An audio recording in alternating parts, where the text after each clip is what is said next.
আচ্ছা তুই আমাকে ভালোবেসেছিলি কোনো দিন? তো উত্তরটা ছিল তোর শরীরটাকে ভালোবাসতাম।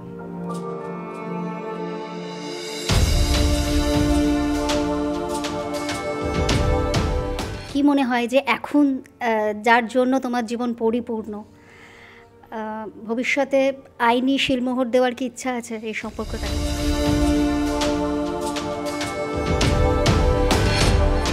মানে আমি শোভনকে মাঝে মাঝে বলি যে আমার আর তোমার সম্পর্ক যদি কোথাও ব্যর্থ হয়ে যায় তাহলে মানুষের ভালোবাসার উপর থেকে বিশ্বাস উঠে যাবে। কারণ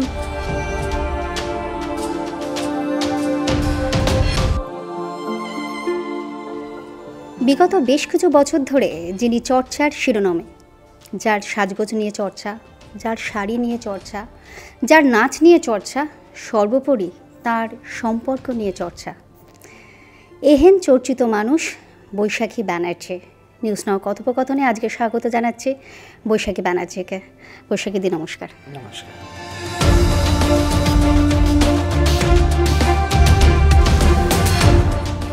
আচ্ছা, খুব তো ব্যস্ত ছিল, তোমার একটা বিয়েবাড়ি পর্ব চলছিল, কেমন কাটালে বলো? না আসলে এই শীতকালে যখন বিয়েবাড়িগুলো পড়ে ভালোই লাগে, কিন্তু মাথার উপরে আসলে মেয়ের পরীক্ষা, তো প্রত্যেক বিয়েবাড়িতে যেতে হয়েছে। ওকে পেছনে বসে এবং আমাকে বলে যে মা এটা একটা রিভিশন হয়ে গেল। তো সেই রকমভাবে আমাদের বিয়েবাড়ি যাওয়া হয়। খুব নিতান্ত কাছের লোক না হলে চেষ্টা করি অ্যাভয়েড করে যেতে, কারণ আসলে এত ব্যস্ততা থাকে অন্য রকমের। আর মা যেহেতু অসুস্থ, একাই থাকেন বাড়িতে, তাকে ছেড়েও কোথাও খুব একটা যেতে ইচ্ছে করে না। কিন্তু তবুও মেয়েকে নিয়ে একটা, ও বিয়ে বাড়ির সঙ্গে খুব বেশি অ্যাকোয়েন্টেড নয়, তো ওকে বিয়ে বাড়িতে নিয়ে গিয়ে একটু সোশ্যালাইজ করানো, মানে শুধু পড়ার মধ্যে না থাকুক। শোভন তো সেটা ভীষণ এনকারেজ করে। তো ভালোই, মানে ভালো লাগা। কিন্তু যখন উপর্যুপরি দেখা যায় পরপর পরপর ডেটে বিয়ে বাড়ি পড়ছে, তখন মনে হয় যে বাবা এর থেকে কবে ছুটি পাবো। হ্যাঁ, সেটাই। যে কথাটা দিয়ে শুরু করলাম, বৈশাখী ব্যানার্জি মানে একটা চর্চিত নাম, কিন্তু তুমি সবসময় একজন প্রাইভেট পার্সন হিসেবেই ছিলে এবং তোমার সেটা পছন্দের একটা স্পেস ছিল। রাতারাতি সেই রকম ব্যক্তিগত একজন পার্সন এই রকম একটা চর্চিত নাম হয়ে ওঠা, এবং সেটা একটা নেগেটিভ চর্চা হয় সবসময়। তুমি কি বলবে বিষয়টা নিয়ে? না, এটা তুমি খুব ঠিক বলেছো যে অ্যাজ এ পার্সন আমি খুব ছোটোবেলা থেকে I was a very very private person. আমার সমস্ত বন্ধুরা যারা আমার খুব ক্লোজ তারা জানে যে আমি সবসময় দিস ফার আর নো ফার করে মিশি। এতটা অবধি আসতে দিই, এই অবধি আসতে গেলে অনেক অনেক পথ পেরোতে হয়। তো খুব চট করে আমার কেউ বন্ধু হয়ে যায় না, খুব চট করে শত্রু হয়, কারণ মুখের ওপর আমি সোজা কথা সোজাভাবে বলে দিই। তো যেটা হঠাৎ করে 2016-17 থেকে বদলে গেল, যে আমি কোথায় যাচ্ছি, কি খাচ্ছি, কি পড়ছি, কার সঙ্গে রং মিলছে, কার সঙ্গে রং মিলছে না, সব কিছুই একটা চর্চার কেন্দ্রবিন্দুতে উঠে এলো। এবং একটা সময় গিয়ে মনে হলো যেন চর্চাটা তৈরি করছি আমি।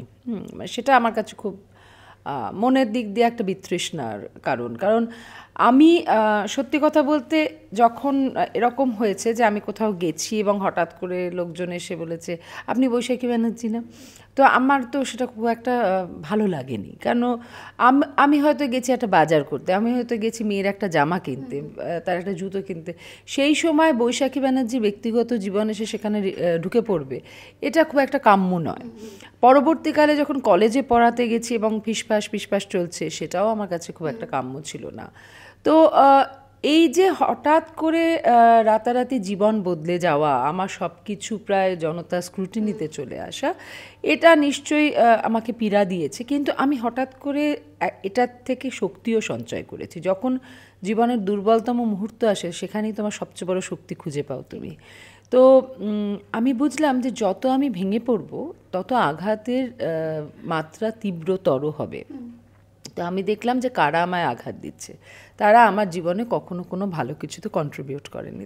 অনেকেই অধিকতর মানুষ হচ্ছে আমার অচেনা, অজানা, এবং জীবনে আমার সঙ্গে যাদের কারুর কোনো ইন্টারাকশন নেই, তারাই আমার অথরিটি নিয়ে আমাকে বিচার করতে বসেছে।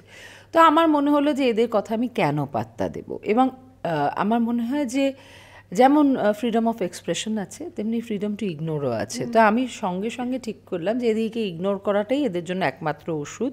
তাতে যদি এরা থামে, তাতে তারা থেমেছে কি থামেনি আমি জানি না, কিন্তু থিতিয়ে পড়েছে এটুকু বুঝতে পারি। আর এর থেকে বড় একটা উত্তর পেলাম, বা জানো, যখন এত নেগেটিভ চর্চা, তখন মনে হয়েছে তো যে কোথাও গিয়ে মনে হচ্ছে যে এত লোকের এত কথাবার্তা, মানে এটা কি কি জিনিস চলছে।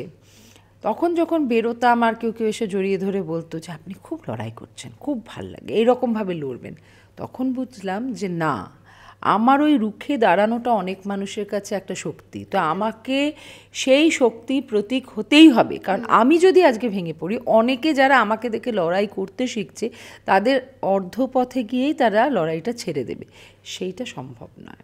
তাই জন্য তখন একটা অন্যভাবে নিজেকে রিডিফাইন করলাম। মনে হলো যে চর্চা করাটার কেন্দ্রবিন্দুতে যদি উঠেই এসে গিয়ে থাকি জীবনের যে কোনো কারণেই হোক, এই জায়গাটার থেকে বেরোনোর রাস্তাও নিজেকেই খুঁজতে হবে। যতক্ষণ আমি মনে করব যে আমি এটা বন্দী হয়ে যাচ্ছি, ততক্ষণ আমার হাসফাস অবস্থা। কিন্তু যেই মুহূর্তে আমি শৃঙ্খলটা খুলে দিলাম, সেই মুহূর্তে কিন্তু আমি খুব মুক্ত।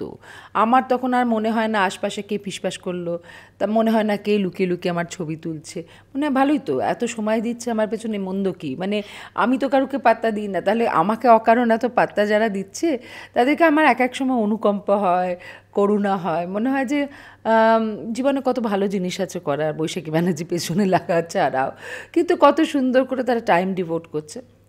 তো আমি তাদেরকেও আমার কৃতজ্ঞতা জানাই।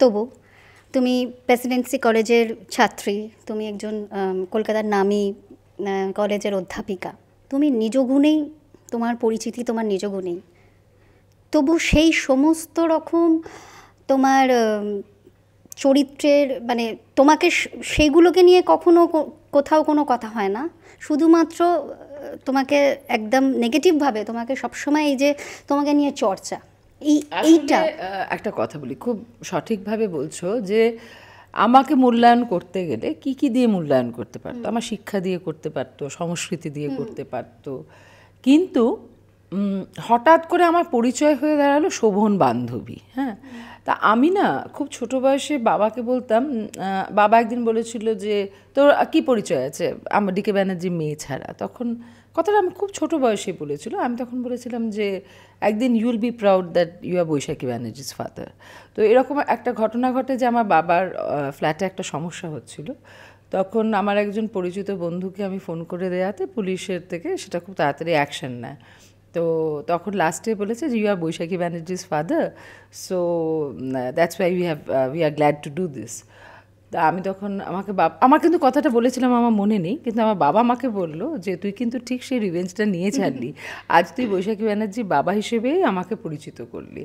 তো আমার সবসময় মনে হয়েছিল যে আমি আমার নিজের নাম বা বদনাম দুটোই আমার কারণে হোক, কোনোটায় আমি কারুর সন্তান, আমি কারুর মা, আমি কারুর দিদি, আমি কারুর বোন, কারুর স্ত্রী, মানে আমি কোনোটার দ্বারা পরিচিত হতে চাইনি।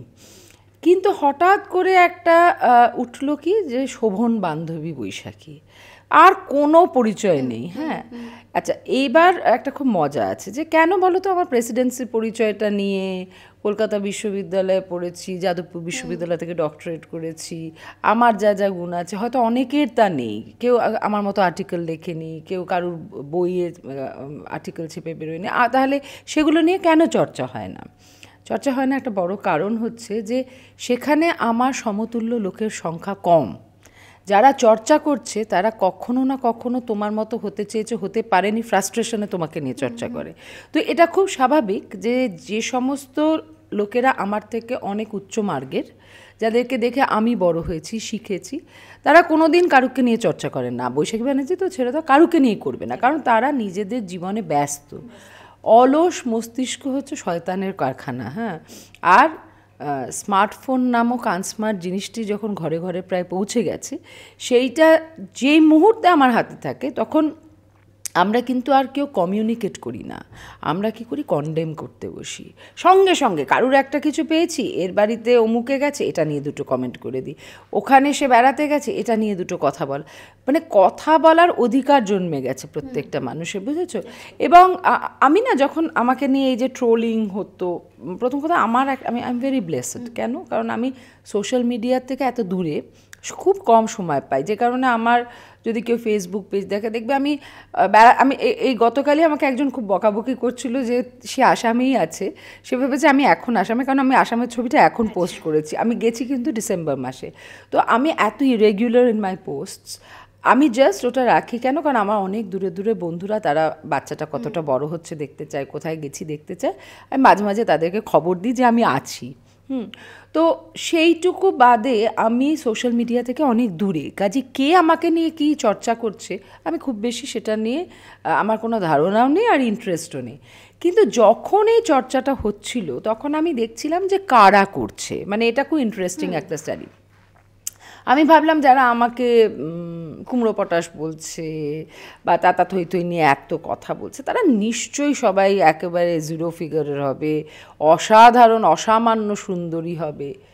কিন্তু কোথায় কি, মানে তাদের আমি প্রোফাইল পিকচারগুলো, যারা ধরো ওই নীল আকাশের একটি তারা বলে প্রোফাইল খুলে যাদের নামটুকু দিতেও তাদের লজ্জা হয়, তারা যখন আমাকে নিয়ে চর্চা করছে তাদেরকে তো আমার মানে আমি ধর্তব্যের মধ্যে রাখি না, কিন্তু বাকি যেগুলো তাদের আমি চেহারাগুলো দেখছিলাম, আমার মনে হচ্ছিল যে এরা কারা, হ্যাঁ মানে এরা কেন কি করে অন্যকে নিয়ে কথা বলছে, কি স্পর্ধা তাদের, কি সাহস তাদের। তখন আমার একটা রিয়েলাইজেশন এলো যে আসলে a bunch of insecure peoples will always talk about you, হ্যাঁ, এবং তাদেরকে যদি আমি পাত্তা দিতে বসি তাহলে ওই প্রেসিডেন্সিতে পড়া আমার ব্যর্থ সত্যিকারের, তখন আমি সত্যিই শোভন বান্ধবী হয়ে যাব, মানে একেবারে নিম্ন স্তরে নামলে পরে আমি এইগুলোকে ইন্ডালজ করতে পারি। কিন্তু আমি যদি যেখান থেকে উঠে এসেছি, যেখানে যে গ্রুমিং আমার, যে ব্যাকগ্রাউন্ড আমার, সেখানে যদি আমি থাকি, তাহলে আমার মনে হয় না যে কোনো কথা আমাকে স্পর্শ করতে পারে। আমি একরাশ আমি খুব বলি সবসময় যে বৈশাখী ব্যানার্জিকে এত খারাপ লাগে, দেখবো না, আমার তো কত মানুষকে খারাপ লাগে, আমি তাদের প্রোগ্রাম দেখিই না। এটা কি হতে পারে যে জীবনে সব লোককে ভালোবাসার, ভালো লাগার দিব্যি দিয়ে আমরা কেউ পৃথিবীতে এসেছি? না, there are haters and there are takers. তো তুমি যাকে হেট করো তুমি তাকে দেখো কেন? আমার শাড়ি ভালো লাগে না, তুমি শাড়ি দেখছো কেন? আমার কটা কুচি পড়ছে, আমার কি প্লিটের ধরন, এটা দেখার, এর বাইরে পৃথিবীতে সত্যি অনেক ইন্টারেস্টিং জিনিস আছে, কিন্তু এরা দেখবে, এদের প্রচুর সময়, মানে আমার এখনও মনে আছে একটা ইন্টারভিউতে, একটি নামজাদা চ্যানেলে আমি ইন্টারভিউ দিচ্ছি, তখন একজন মহিলা বলছে যে লাইভে এসছে আমাকে কনফ্রন্ট করতে, যে আচ্ছা এই উনি এরকম সেজে গুজে এত মিথ্যে কথা বলছে, কেন ওনাকে বসিয়ে একটা ইন্টারভিউ নেওয়া হচ্ছে? তো আমি ওনাকে খুব মন দিয়ে দেখলাম, আমি বললাম দিদি কিছু না মনে করলে এখন সন্ধে 6টা বাজে, আপনার একদম আইডিয়াল সময়, এই সময় আপনি সিরিয়াল দেখেন, বিশ্বাস করুন আপনি কোনো দিন নিউজ চ্যানেল দেখেন না, আজকে বৈশাখী ব্যানার্জি এসছে বলে আপনি নিউজ চ্যানেলটা দেখছেন স্টার জলসা ছেড়ে দিয়ে, তো এইটাতেই বৈশাখী ব্যানার্জির জয়। আপনি না, আমি আপনার জায়গায় বাড়িতে থাকলে সন্ধে 6টায় সন্ধে দিই, আমি লোকের বাড়িতে উকি মারি না যে কোথায় বৈশাখী ব্যানার্জি কী শাড়ি পরে সাজগোজ করে বসেছে, এত মিথ্যা শোনার কি দরকার? আমি তো না হয় মিথ্যা বলছি, কিন্তু মিথ্যা শোনার তো প্রয়োজন নেই, জাস্ট এখন তো এত সহজ, একটা ক্লিকে অন্য চ্যানেলে চলে যাবে। তো এটা হচ্ছে জীবনের বাস্তব, যে তোমার হেটার্সরা আসলে সবচেয়ে বেশি তোমার অ্যাটেনশন দেয়। আমি বৈশাখী ব্যানার্জি হতাম না যদি লোকের ভালোবাসা বৈশাখী ব্যানার্জিকে তৈরি করতে, ভালো তো আমাকে আগেও বাসতো আর পরেও বাসবে, হেটার্সরা আমাকে বৈশাখী ব্যানার্জি তৈরি করে দিয়েছে। আমি তো সবসময় বলি যে আমি 100তে 10 নম্বর পাওয়ার কথা ছিল, দিচ্ছে 100তে 1000, তো কি করব আমি? এটা তো আমার ডাইজেস্ট করার ক্ষমতা নেই, অতএব ওই জন্য বৈশাখী ব্যানার্জিকে শিরোনামে দেখা যায়। তাহলে এই হেটার্সরা কে তার মানে তুমি পছন্দ করছো? যদি হেটার্সরা না থাকে তাহলে কি তোমার মন খারাপ হবে? না না, একেবারে না, আমি খুব চাইবো যে আমাকে নিয়ে মানে বৈশাখী ব্যানার্জি নামটা যদি ভুলে যায় মানুষ, আমি খুব খুব খুশি হব, সেদিনকে আমি আমার নিজের মতো ঘুরতে পারবো।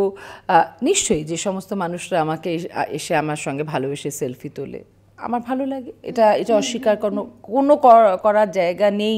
যখন কেউ বলে যে তোমাকে আমার ঠিক নিজের মেয়ের মতো লাগে, আমি কিছুদিন আগে একটা ক্লাবে গেছি, সেটার একটা জন্মদিন ছিল সেই ক্লাবে, তো একজন 80 বছরের ওপরে মহিলা এসে হঠাৎ করে আমাকে জড়িয়ে ধরে বলছে, তুমি আমার সঙ্গে একটু নাচো তো মা, নাচো তো। তো আমি না মানে তখন জাস্ট বেরোনোর মুখে আমি বলছি মাসিমা আমি তো বেরোচ্ছি না। বলছে শোনো তোমাকে যখন আমি ছুঁই না আমি তখন মনে হয় আরও 20 বছর বাঁচবো, আমি 100 বছরে আমি মারা যাব। তো এগুলো ভালোবাসা, এগুলোর জন্য আমি বাঁচতে রাজি আছি।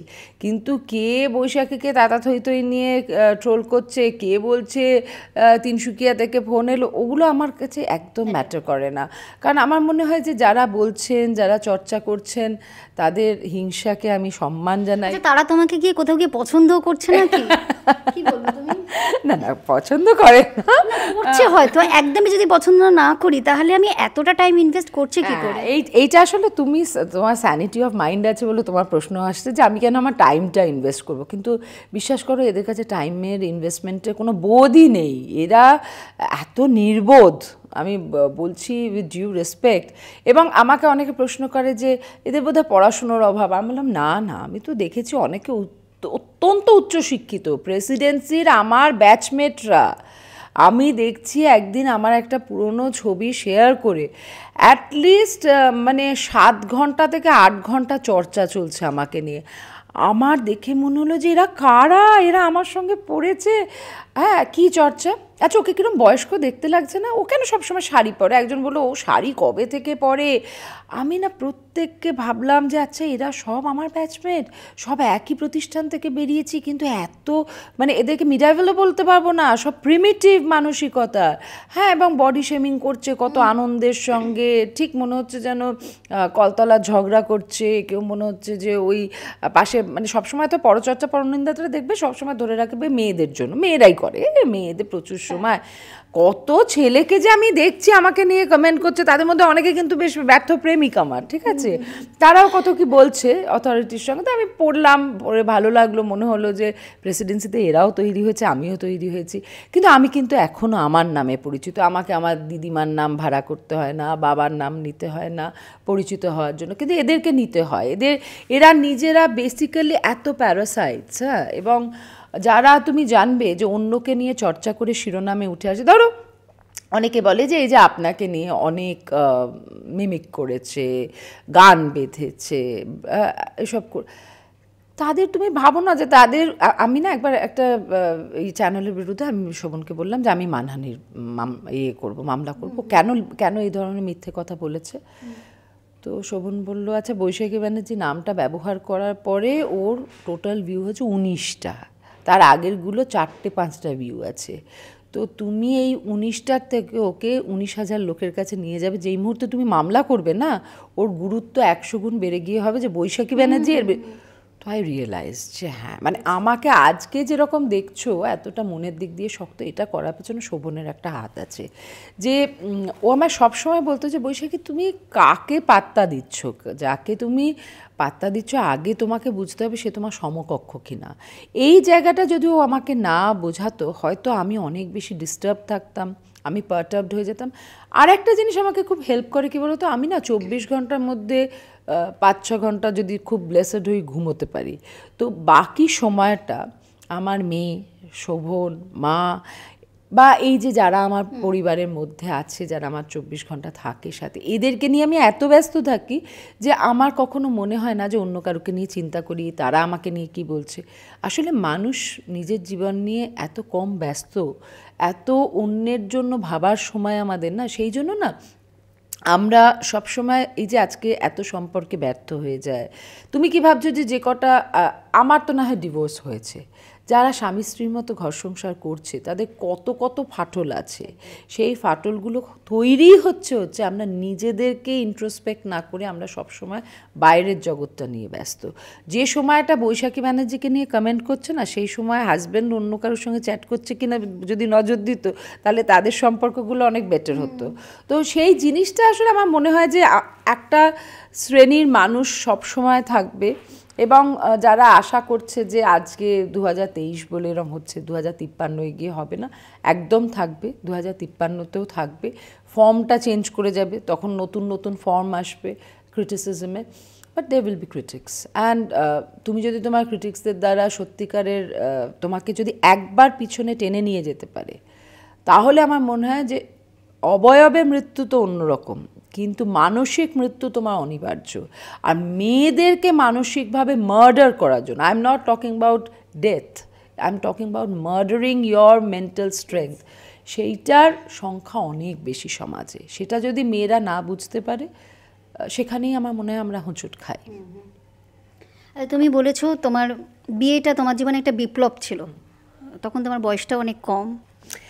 দেখো, আসলে আমার যখন আমি বিয়ের সিদ্ধান্ত নিই, বাড়ির সম্পূর্ণ অমতে ছিল, এবং তার একটা বড় কারণ ছিল যে ন্যাচারালি আমি বাড়ির ছোটো মেয়ে, এবং আমার দুই দিদির বিয়ে হয়ে গেছে তখন, আমাকে নিয়ে তাদের একরাশ স্বপ্ন।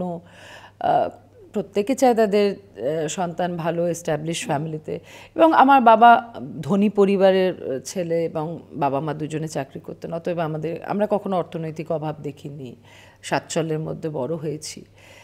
সেখানে হঠাৎ করে যখন তারা জানতে পারে যে আমি এমন একটি ছেলেকে বিয়ে করছি যে একেবারে বাঁকুড়ার প্রত্যন্ত গ্রামে, সেখানে ইলেকট্রিসিটি পৌঁছয়নি, আমি বিয়ের পরে জেনেছিলাম যে ওর ইয়েতে ব্যাংক ব্যালেন্স হচ্ছে 11,000 টাকা, যেটা আমার এক মাসে হাত খরচের এর থেকে কয়েক গুণ বেশি ছিল।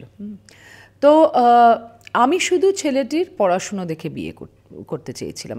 আমাকে এই বোধটাও কিন্তু আমার বাবা মাই তৈরি করেছিল যে পড়াশুনো থাকলে সে নিজেকে এস্টাবলিশ করতে পারবেই, পয়সা তার অটোমেটিক আসবে, কিন্তু পড়াশুনো ছাড়া যদি অর্থনৈতিকভাবে সে খুব প্রবল প্রতিপত্তিশালী হয়, সেই পরিবারে কোনো দিন বিয়ে করো না, কারণ এটা হচ্ছে একটা dangerous combination, lack of education and plentitude of money. এটা হচ্ছে এই ফেটাল কম্বিনেশনে কোনো দিন গিয়ে অ্যাডজাস্ট করতে পারবে না। তো যখন আমার রবীন্দ্রভারতীতে গিয়ে ওর সঙ্গে সম্পর্ক তৈরি হয় আমার এক্স হাজব্যান্ডের সঙ্গে, তখন আমি মাকে যখন জানাই, তো মা তো মানে আমি আমার মার সঙ্গে ভীষণ অ্যাটাচড, এবং এখন বুঝি যে কীরকম বুদ্ধিবিভ্রম হয় প্রেমে পড়লে। মা আমাকে বলেছিল যে তুই এই বিয়েটা করলে আমি বাঁচবো না, তুই এটা করতে পারবি? তখন আমি বললাম যে মা কি কারো সারা জীবন থাকে? আমি এখনও মাঝে মাঝে প্রশ্ন করি যে মার এত বয়স হয়েছে, মার মিনিমাম একটা শরীর খারাপ হলে, মানে আমি এখনও বাচ্চাদের মতো কাঁদি যে মা আমার জীবনে থাকবে না, এটা আমার কাছে কল্পনার বাইরে। সেখানে ওই সময় আমি কি করে এইরকম একটা হার্শ কথা আমার মুখ দিয়ে বেরিয়ে এলো, এবং আমার তখন মনে হলো যে আমি ওর জীবনে না গেলে ও বোধহয় মারাই যাবে, মানে এমন তখন নিজেকে গুরুত্বপূর্ণ মনে হলো। এবং আরও একটা জিনিস ছিল যে ওকে যেহেতু একটি ব্রাহ্মণ মেয়ে ডিচ করেছিল তার আগে, আমার মনে হয়েছিল যে আমার পড়াশুনো ব্যর্থ যদি এই কাস্ট সিস্টেমের বিরুদ্ধে আমি না লড়তে পারি। তো সেই জন্যেই ইনফ্যাক্ট এই ইন্টারকাস্ট বিয়েটা করা, এবং এক কাপড়ে আমি বেরিয়ে গেছিলাম। আমার বাবা তো আমার মুখ দেখবে না বলে আমার বাড়ি ছেড়ে চলে গেছিলো, অন্য বাড়িতে ছিলেন, এবং আমার মা, ঠাকুমা আর আমার বাড়ির কাজের লোক মিলে আমাকে একটা সোকল্ড আইবুড়ো ভাত খাইয়েছিলেন, এবং আমি কোর্টে কেস জিতে রাস্তা থেকে নিজে বিয়ের মালা কিনে বাড়ি ফিরে সই করে মানে বিয়ে করি, এবং সেই হচ্ছে আমার বিয়ের দিন। তো যখন আমি বেরিয়ে যাচ্ছি, আমার তখন মনে হচ্ছে যে এতদিনকার একটা পরিবেশ, এত ভালোবাসা যে বাড়িতে পেয়েছি, সেই বাড়িটাকে ছেড়ে যার সঙ্গে যাচ্ছি, নিজেকে প্রশ্ন করেছিলাম যে আমার কি কোনো অপূর্ণতা রয়ে গেল, কোনো কি হঠকারিতা হলো? তখন কিন্তু নিজেকে মনে হয়েছিল যে একটা বিপ্লব করলাম, এই বিপ্লবটা আমার সফল হতে হবে, এবং আমার মনে হয়েছিল যে এইটাই রাস্তা দেখাবে ভবিষ্যতে আরও অনেক বৈশাখী এ ধরনের পদক্ষেপ নেবে। যে কারণে যেদিনকে আমি বুঝলাম যে আমি হেরে গেছি, তখন সেটা মানুষের কাছে প্রকাশ করাটা আমার জন্য খুব খুব ডিফিকাল্ট ছিল।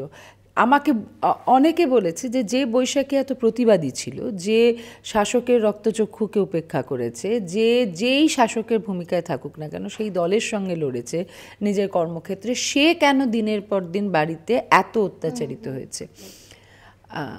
দুটো জিনিস, এক হচ্ছে আমি ওকে এত ভালোবাসতাম, আমার মনে হয়েছিল যে এত ভালোবাসলে কেউ কখনো না ভালোবেসে পারে না। এখন যেমন বুঝেছি যে ভালোবাসাটা সাফিসিয়েন্ট নয়, জীবনে আরও নিশ্চয়ই কিছু চাহিদা থাকে। অ্যান্ড সেকেন্ড হচ্ছে হয়তো আমি ওর মনের মতো ছিলাম না, সেই জন্যেই হয়তো ওকে আমায় নানানভাবে অত্যাচার করতে হয়েছে, to make me realise he hates me. আর আমার মনে হয় মেয়েরা বোধহয় এখানে এতটা দুর্বল থাকে যে আমি যাকে ভালোবাসি সে আমায় ভালোবাসে না, এই জায়গাটা রিকনসাইল করাটা আমার মনে হয় ইটস ভেরি ডিফিকাল্ট। মানে অনেক রাত যেত যখন আমি নিজেকে প্রশ্ন করতাম যে কি দিতে পারলাম না, কি নেই আমার মধ্যে যেটার জন্য আমাকে ভালোবাসে না। মানে আমার কখনো এটা মনে হতো না যে আচ্ছা ও আমাকে কখনো ওর টাকা ওর কি মাইনে পায় আমি সত্যি জানতাম না। আমি কোনো দিন ওর মাইনের টাকায় হাত দিইনি, ওর পে স্লিপ দেখতে চাইনি, কখনো শাড়ি কিনে দেওয়ার আবদার করিনি, কখনো বাইরে নিয়ে যাওয়ার আবদার করিনি। যা করেছে ও নিজের থেকে যেটুকু করেছে। ইনফ্যাক্ট একদিন যখন ওর মনে বললো তোকে যা দিয়েছি ফেরত দে, তখন আমাকে বলল যে সর্বসাকুল্যে 9 বছরে 7টা মাত্র কানের দুল দিয়েছি আর একটা হার, তাতে বৈশাখী ব্যানার্জি আমার সঙ্গে থেকে গেছিল। তো আমি তখন ভাবলাম কি যে কত বোকা হলে এই প্রশ্নটা করতে পারে, যার বাপ মা এত সোনায় মুড়ে রেখে দিয়েছিল তাকে, সেইগুলোকে অনায়াসে ছেড়ে দিয়ে, মানে আমার বাবা মার দেয়া একটা গয়না আমি সাথে আনিনি। আমার মনে হয়েছিল যে যারা আমার ভালোবাসাকে মেনে নিল না তাদের দেয়া গয়নাগাটি পরে আমি কি গৌরব বৃদ্ধি করব। তা সেই দেখে আমার অনেক বন্ধুর মারা তাদের গা থেকে গয়না খুলে কিন্তু আমাকে সাজিয়েছে। হ্যাঁ, পরবর্তীকালে মা বাবা নিশ্চয়ই তাদের সবই দিয়ে দিয়েছে আমাকে, কিন্তু এটা হচ্ছে কি জানো, একটা চরম ব্যর্থতা, একটা জীবন বোধের ব্যর্থতা। এবং আমার মনে হয় যে আমি যেরকম ইমোশনাল আউট অ্যান্ড আউট, হ্যাঁ, মানে আমার কাছে আমি এত কম প্র্যাকটিক্যাল, আজও আমাকে একটা মানে ভালো কথা আমাকে অনেক বেশি ছুঁয়ে যায়। আমাকে কোনো দিনও আমাকে যখন সবাই না অনেকে বলেছে তো যে শোভন কালকে মেয়রের চেয়ারে থাকবে না, দেখবো না কত ভালোবাসা থাকে। তো এটা তো আমায় শুনতে হয়েছিল। তো আমি শোভনকে সবসময় বলতাম যে আচ্ছা এরা কেন বোঝে না যে তুমি না হয় মেয়র মন্ত্রী ছিলে, তো অনেক মন্ত্রীদের ঘনিষ্ঠ ছিলাম, এটা তো তুমি বলে প্রথম নয়। ইনফ্যাক্ট শোভন মন্ত্রী আর মেয়র হিসেবে আমার জীবনে কোনো কন্ট্রিবিউশন নেই। হ্যাঁ, আমার জীবনে কিন্তু তার থেকে অনেক বেশি কন্ট্রিবিউশন শিক্ষামন্ত্রীদের থেকেছে, এবং তারা না থাকলে কিন্তু আমি লড়াই করে কিছুতেই কলেজে ফিরে যেতে পারতাম না। তার কারণেই হয়তো কলেজ ছাড়তে হলো। কিন্তু যে সময় যেটা করেছে, তা আমি শোভনকে বলেছিলাম যে ক্ষমতা দখলের যদি এটা লড়াই হতো তাহলে চিফ মিনিস্টার পুরুষ হলে তার পেছনে ছুটতাম। তো এটা কেন লোকে ভাবে যে যাকে আমি ভালোবাসবো সেটা ক্ষমতা দখলের জন্য হতে পারে। তো যখন ও ছেড়ে দিল, এবং ওরও একটা কথা ছিল যে বৈশাখী আমি সারা জীবন রাজনীতি করেছি, আমি কখনো সংসার করার সময় পাইনি, তুমি আমি চুটিয়ে সংসার করব। এবং আমরা ঠিক এইভাবেই সংসার করেছি। আমাদের খুঁটিনাটি, এই যে বাড়ির ওয়ালপেপারটা কী হবে সেটাও দুজনের সিদ্ধান্তে আমরা একসঙ্গে নিয়েছি। আমরা ঘুরেছি, 3টে দোকান দেখে কোনটায় সবচেয়ে সস্তায় কী পাবো এটা ভেবেছি। তো আমার মনে হয় এইটা হচ্ছে ভালোবাসা, যে যেখানে একটা যৌথ যাপন আছে, এক ছাদের তলায় থাকলাম, বছরের পর বছর থাকলাম, শারীরিক সম্পর্ক থাকলো, মানসিকভাবে দূরত্ব থাকলো, সেটা কোনো সম্পর্ক নয়। মানে আমার কাছে অ্যাটলিস্ট এই সম্পর্কের কোনো মূল্য নেই। যে কারণে আমার মনে হয়েছিল যখন আমার বিয়ে ভেঙে যাচ্ছে আমি বুঝতে পারছি, এবং যেদিনকে আমি বুঝতে পারলাম যে আমি থাকা সত্ত্বেও অন্য মহিলার প্রতিও আসক্ত হয়ে পড়ছে, তখন আমার মনে হলো যে আর এই জায়গাটা অকুপাই করার আমার কোনো অধিকার নেই। কারণ আমি ওকে না সুখী করতে, আমার মনে হয়েছিল আমায় বিয়ে করে সুখী হবে, এবং ওকে সুখে রাখার জন্য আমি হেন প্রচেষ্টা ছিল না যেটা করিনি। যেরকমভাবে চেয়েছে, যখন যেমন চেয়েছে, আমি তখন তেমনভাবেই থাকার চেষ্টা করেছি। সেখানে আমার ভালো লাগা মন্দ লাগাকে আমি কখনো প্রশ্ন করিনি। কোনো মেয়ের কি খুব ভালো লাগে যে প্রচণ্ড মার খেয়ে গালাগাল খেয়ে তার সঙ্গে বিছানায় যেতে? মনে হয় না। কিন্তু আমি তাতেও মনে হতো কি যে এইটুকু যদি ও শান্তি পায়, এইটুকু যদি আমাকে এই সময়টা ভালোবাসবে নিশ্চয়ই। কিন্তু আমি না ওকে যখন ছেড়ে চলে যাচ্ছে আমি ওকে প্রশ্ন করেছিলাম যে আচ্ছা তুই আমাকে ভালোবেসেছিলি কোনো দিন? তো উত্তরটা ছিল তো শরীরটাকে ভালোবাসতাম। তো বোধহয় যদিও ওই মুহূর্তে মিথ্যে কথাও বলতো, আমি তোমায় বলি যে হ্যাঁ তোকে ভালোবাসতাম, আমি ছেড়ে আসতে পারতাম না। তো যখন ওইটা বললো না, তখন আমার মনে হলো যে আমি 12-14 বছর স্ত্রীর ভূমিকায় ছিলাম না। শরীরটার খিদে তো যে কেউ মিটিয়ে দিতে পারে। আমি স্ত্রী হিসেবে ব্যর্থ এবং নারী হিসেবে ব্যর্থ। তো আমার সবসময় মনে হচ্ছে, এবং আজও মনে করি, যে ও অন্য কারোর সঙ্গে সেটেল করেছে কিনা আমি জানি না।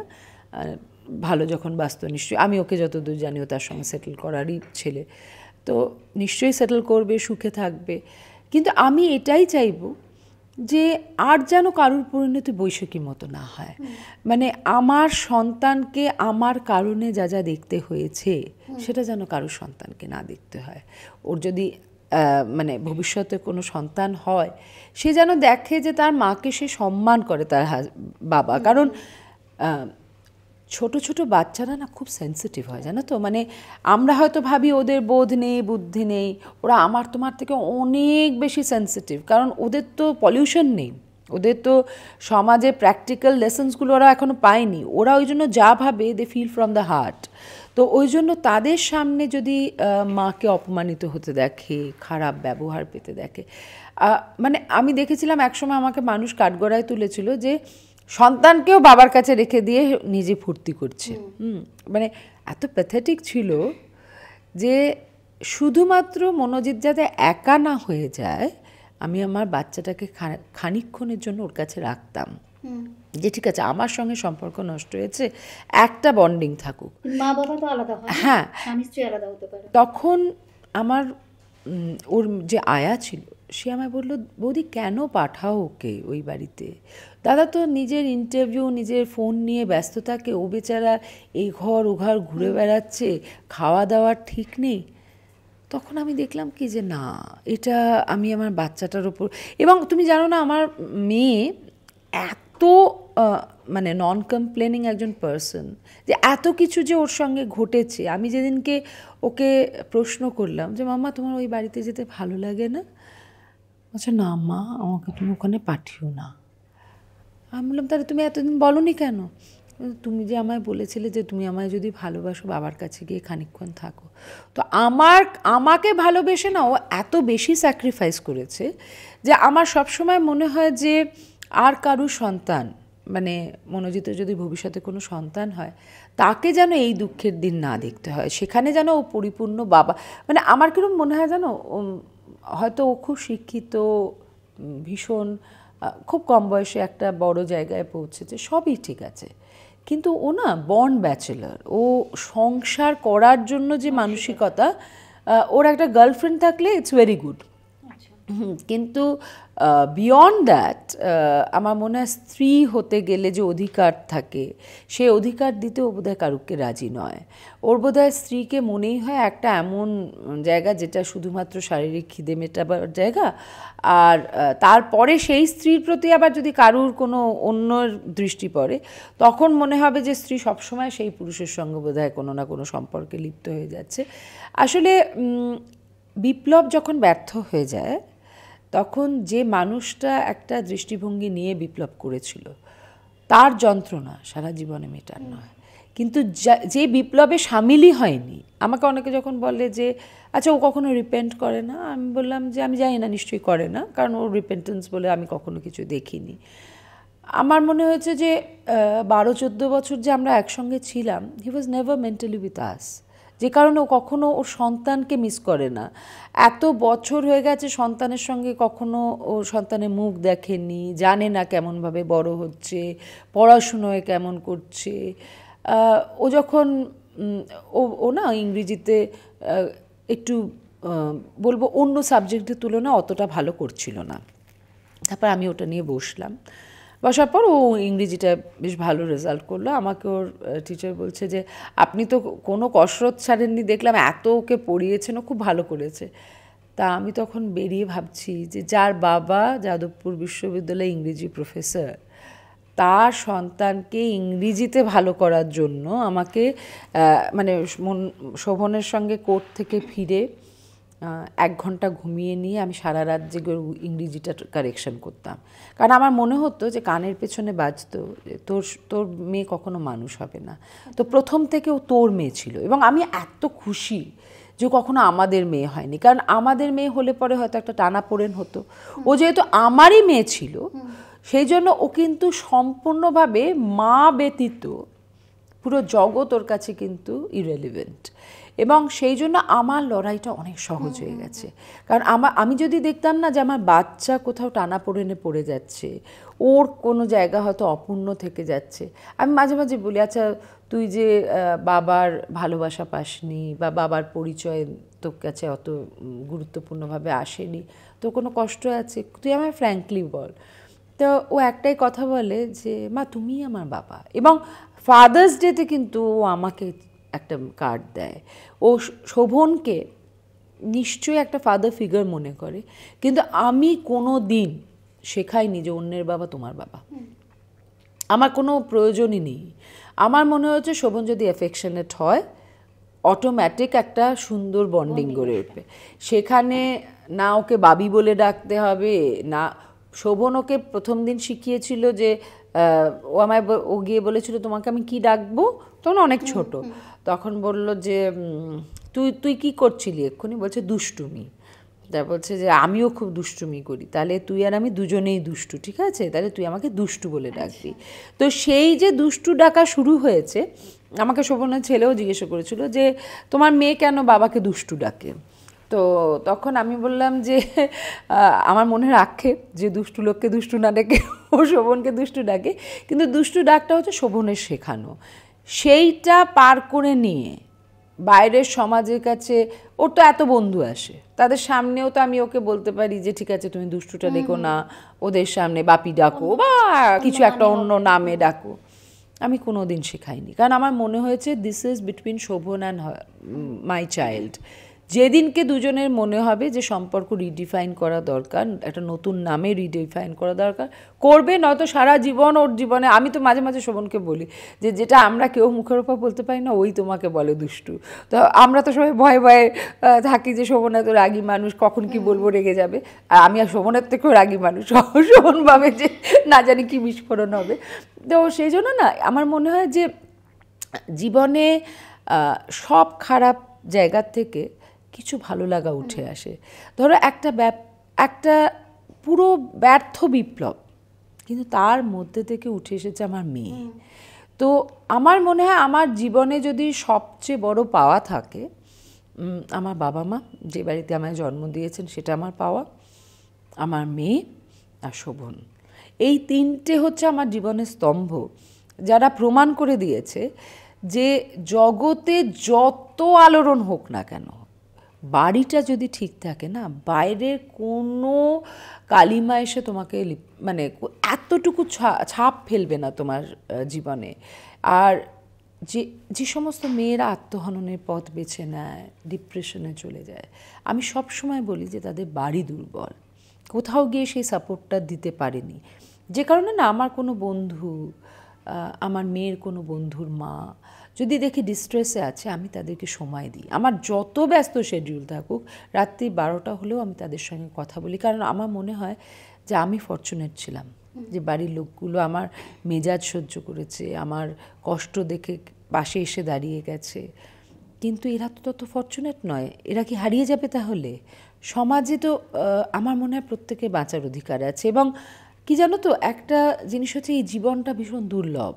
কেন কতগুলো মুষ্টিমেয় মানুষের কিছু খারাপ কথা, কিছু খারাপ মুহূর্তকে মনে রেখে জীবনকে শেষ করে দেব? আমি যে আজকে বলছি, দেখো সত্যি কথা বলছি, এমন দিন গেছে যে মেয়ের গলা টিপে মেরে দিতে গেছিলাম, মনে হয়েছিল ও শেষ হয়ে গেলে আমার নিজেকে শেষ করা খুব সহজ হবে। তখন না আমি ওর গলায় যখন হাত দিতে যাচ্ছি, দেখছি এত সফট, আমার মনে হচ্ছে কি যে ফুলের মতো মেয়েটাকে আমি মারবো কী করে, আমি ওকে মারতে পারবো না। তখন আমি নিজেকে বললাম যে আমি কি করে এসকেপ করব, ওকে বড় করা আমার চ্যালেঞ্জটাকে হেরে গিয়ে চলে যাওয়া নয়। কি হয়েছে আমার বড় আমাকে হেট করে, কি হয়েছে ওর বাবা ওকে বলছে যে তোর ডিএনএ পরিচয় পেয়ে তবে তোকে আমার সন্তান বলবো। আমি ওর মা, ওর বাবা সব। সেই মুহূর্ত থেকে না আমি আজ পর্যন্ত কখনো মানে ধরো যেদিনকে চাকরি ছেড়েছি, সেটাও তো আমার কাছে একটা ভীষণ বড় সিদ্ধান্ত ছিল, কারণ জীবনে মানুষের বেকার জীবন থাকে, একটা ফেজ থাকে, রেজাল্ট বেরোয় তবে চাকরি পায়। আমার এরকম কোনো দিন ছিল না যে আমি একদিনের জন্য বাড়িতে বসেছি। আমি পরীক্ষা দিয়েছি ফাইনাল, MA ফাইনাল, পরের দিন থেকে চাকরি জয়েন করেছি। এবং চাকরি জয়েন করেছি মানে করেই গেছি, এত কাজ করেছি সারা জীবনে। মানে এরকম ছিল, মর্নিং, আফটারনুন, ইভিনিং শিফটে আমি পড়িয়েছি, ঠিক আছে। এবং পড়ানোটা আমি ভালোবাসতাম, মানে ছাত্রছাত্রীর সঙ্গে গিয়ে সময় কাটাবো, এটা ছিল আমার আনন্দের জায়গা। সেই জায়গাটা থেকে যখন আমাকে সরিয়ে দিল, তখন আমি কিছুটা হলেও তো থমকে গেছি। কিন্তু আমি তোমায় বলি যে সেই মুহূর্তে না আমাকে কয়েকজন আমার শুভাকাঙ্ক্ষী বলল যে বৈশাখী মেয়েকে মানুষ কর, একজনকেও যদি ভালো করে মানুষ করে যেতে পারি সেখানেই ব্যর্থ নই আমরা। তো আমার মনে হলো যে হয়তো আমার জীবনে অবকাশ ছিল না, হয়তো এইভাবে অবকাশ এলো, হয়তো মেয়েকে যে সময় আমি দিতে পারতাম। এখন ভাবি ভালোই হয়েছে, মা অসুস্থ, মারও বয়স হয়ে যাচ্ছে, তাকে দেখার খানিকটা সময় পেয়েছি। শোভনের এত কাজ আছে, মানে শোভন তো দপ্তর ছেড়েছে, আর আমরা বলি যে আনন্দ হতো যদি দুজনে মিলে মলে যেতে পারতাম, মেলায় যেতে পারতাম। আমরা কোথায় যাই? কোর্টে যাই। সকাল হলো কোর্টে যাও, রাত্রির হলো অ্যাডভোকেটের বাড়ি যাও। তো এই যে একটা লড়াই, এটাও তো একটা লড়াই, এবং একটা সত্য প্রতিষ্ঠার লড়াই। ধরো আমরা তো অনেক সহজ পথ বাঁচতেই পারতাম, যে চুলোয় গেল, ডিভোর্স হলো কি না হলো, ও আমার সঙ্গেই তো আছে, 24 ঘন্টা আছে, আমাকে এত সম্মানের সঙ্গে রেখে দিয়েছে, কি দরকার ডিভোর্স পেলো। কিন্তু এটাও শোভনের লড়াই, এবং আমরা দুজনে না সবকটা লড়াই একসঙ্গে ভাগ করে নিই। সেই জন্য আমার মনে হয় যে আমাদের দুজনের জন্যই সেটা সহজ হয়ে যায়। দিনের শেষে হয়তো প্রচণ্ড ক্লান্ত থাকি, কিন্তু নিজেদের মনে একটা শান্তি থাকে যে লড়াইয়ে পিছপা হয়নি। আই এম ভেরি সরি, আজকের কথোপকথনে তোমার চোখের জল বলে দিচ্ছিল যে তুমি তোমার বিগত জীবনের প্রচুর ক্ষত এই মোমেন্টে হয়তো তোমার মধ্যে আবারও ফিরে ফিরে আসছে ফ্ল্যাশব্যাকে। তবু এগুলো সত্যি, সেগুলো তো থাকবেই, তোমার সাথেই থাকবে। দুঃখ, কষ্ট, যন্ত্রণা বৈশাখী ব্যানার্জিরও আছে।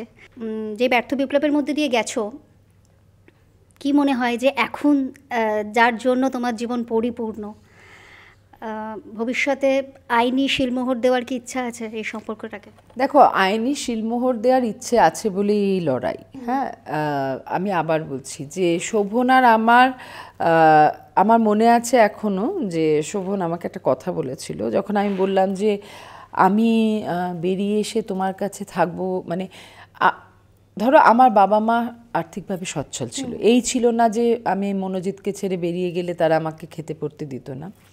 কিন্তু কোথাও গিয়ে তাদের মনে হয়েছে যে মেয়ে বিয়ে যখন করেই ফেলেছে, তাহলে ঘরটা টিকে থাকুক। অ্যাডভাইসটা এরকম ছিল যে বর খারাপ, সে অন্য রুমে থাকুক, তুই একটা অন্য রুমে থাক। কিন্তু বুঝতো না যে এক বাড়ির নিচে এক রুমে খারাপ এফেক্ট আর একটা রুমে আসবেই আসবে। হ্যাঁ, এবং সেটা ট্রমাটাইজ করছিল আমার ছোট্ট শিশুটাকে।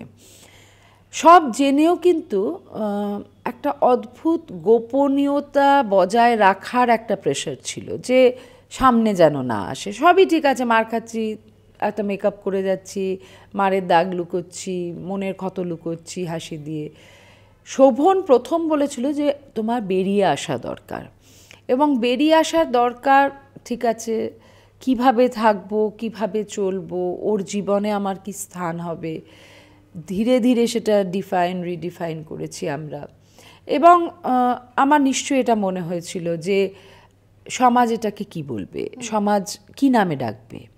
ও আমাকে একটা কথা বলেছিল যে বৈশাখী, তোমাকে আমি বিয়ে করতে পারছি না, এটা কিন্তু আমার শৌখিনতা না, এটা আমার কম্পালশন। আমি যেদিনকে বুঝেছি যে আমি বিয়ে করব তোমাকে, সেই দিনকে ডিভোর্স ফাইল করেছি। সেই দিনকে আমার মনে হয়েছে যে সম্পর্কের ইতি লিগালি টানলেই তোমাকে লিগ্যাল রেকগনিশন দেওয়া যাবে। কিন্তু ইমোশনাল যে রেকগনিশন, সেটা ও আমাকে কখনো একটা স্ত্রীর থেকে কখনো কম হিসেবে ট্রিট করেনি। কখনো আমাকে একটা থার্ড পারসন যাকে রেখে দিয়েছে একটা, মানে গোপনীয়তাটা থাকে এখানে, ঠিক একদম। মানে প্রথম থেকে আমি ওকে একটা কথা বলেছিলাম যে শোভন জীবনে যেটা গোপন হয় তার মধ্যে গ্লানি আছে, আর আমি কারোর গ্লানির অংশ হতে চাই না। আমি তোমার সঙ্গে ঘুরবো ফিরবো, ক্লাবে যাব, সিনেমা দেখতে যাব, আর তারপরে রাখিতে হঠাৎ করে আমাকে রাখি পরাতে হবে যে আমরা ভাই বোন, এরকম অনেক আছে তো। মানে আমি ওদের রাজনৈতিক জগতেই দেখেছি যে উইদাউট বিয়ে স্বামী স্ত্রীর মতো ঘুরে বেড়াচ্ছে, বিভিন্ন অনুষ্ঠানে যাচ্ছে, কিন্তু বিয়ে করছে না। ঠিক আছে, সেটা নিয়ে কেন কোনো চর্চা নেই? কেন শোভন বৈশাখীকে নিয়ে চর্চা হলো? কারণ আমরা প্রথাটা ভেঙে দিয়েছিলাম। আমরা কোথাও গিয়ে লুকোইনি, একই গাড়ি থেকে নেমে ও বলেনি যে আমি একটু এগিয়ে যাচ্ছি, এখানে আমার চেনা লোকেরা আছে, তুমি তারপরে এসে জয়েন করো। যদি এটা আটার করতো, I am the last person যে শোভন চ্যাটার্জির সঙ্গে, যে যত ক্ষমতাবান হোক না কেন, আমার মনে হয়েছে যে বন্ধু হিসেবেই হোক, আর বন্ধুর থেকে বেশি কিছু, আমার একটা প্রাপ্য সম্মান আছে, সেটা আমায় দিতে হবে।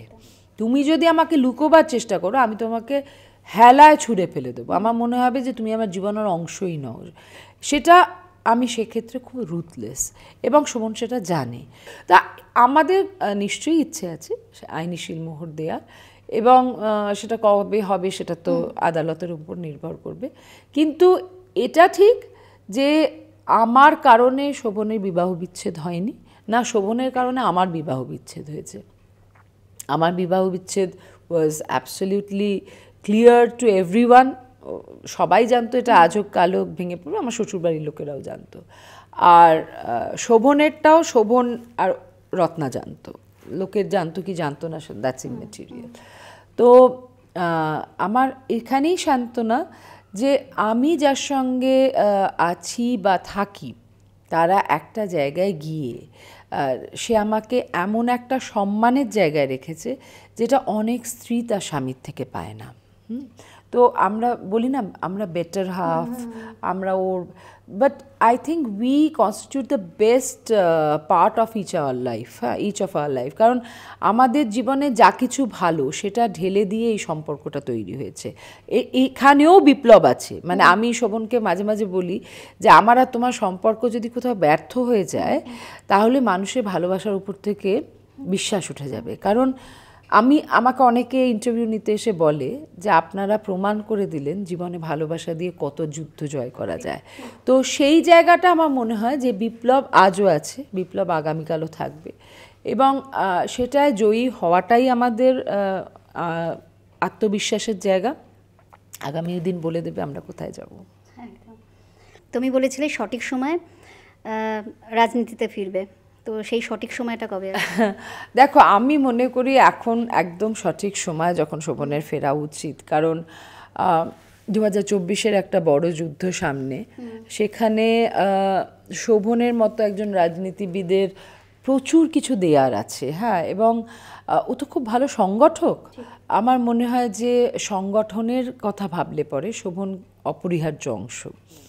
এবং আমি মনে করি যে ওর জীবনের খুব প্রাইম টাইমটা প্রায় ও অনেকটা সময় ও দূরে থেকেছে রাজনীতির থেকে, কিন্তু ও রাজনীতির থেকে দূরে থাকার মানুষ নয়।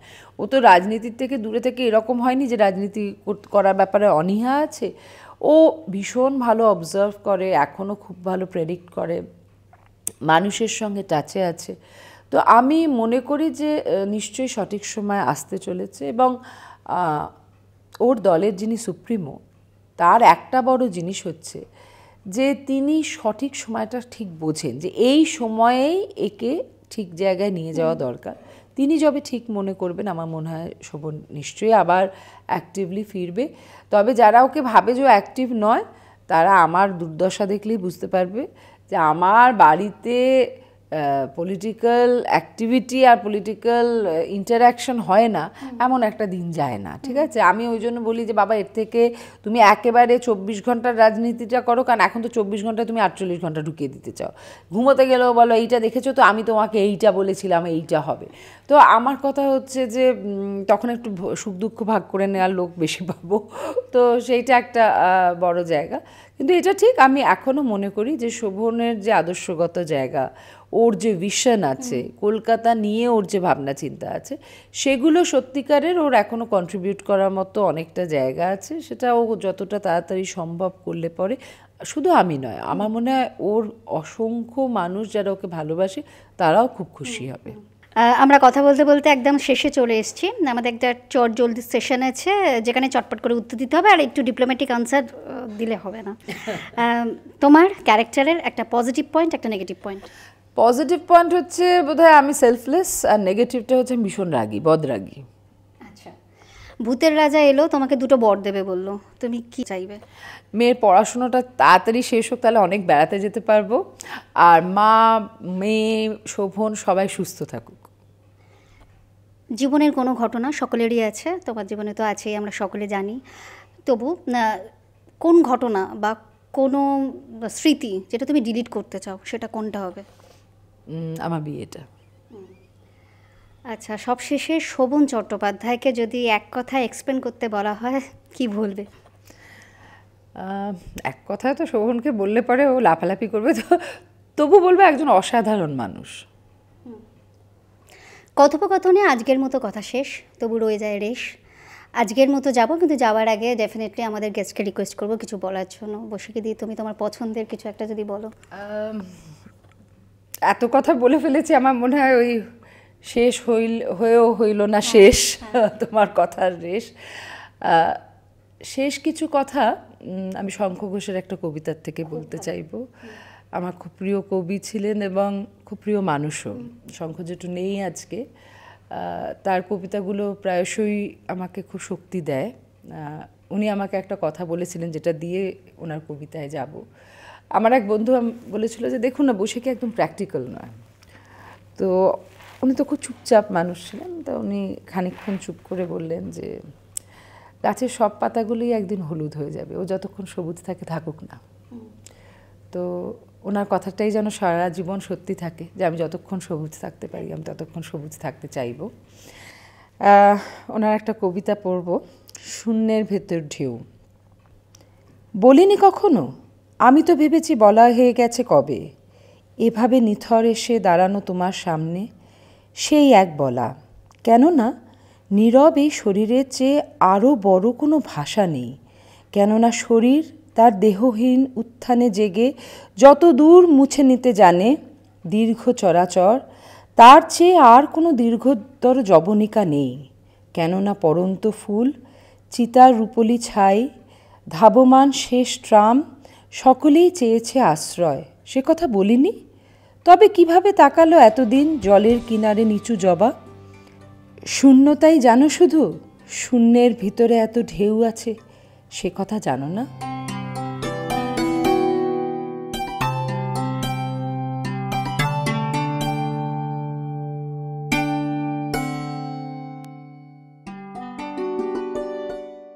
আরও খবর পেতে লাইক, ফলো আর শেয়ার করুন নিউজ নাওকে।